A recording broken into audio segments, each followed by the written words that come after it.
عمالة بقى اتحايل عليهم عشان ياكلوا الفاكهة دي لحد ما قربت تبوظ وهما مش راضيين.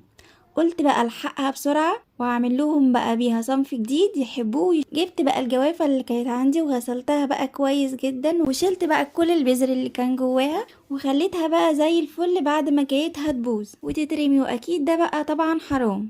وانت كمان تقدري تعملي الطريقة دي بالجوافة اللي عندك، مش شرط تكون هتبوظ. بس انا بقى قلت الحقها واستفيد بيها. حتى كمان لقيت الموز عندي مستوي، رحت استخدمته بس قطعت الحتت المستوية فيه. رحت جبت بقى الخلاط بتاعي وحطيت فيه بقى الموز المتقطع وكمان الجوافة، وضفت بقى عليهم الحليب الساقع، وممكن كمان تضيفي عليهم تلج.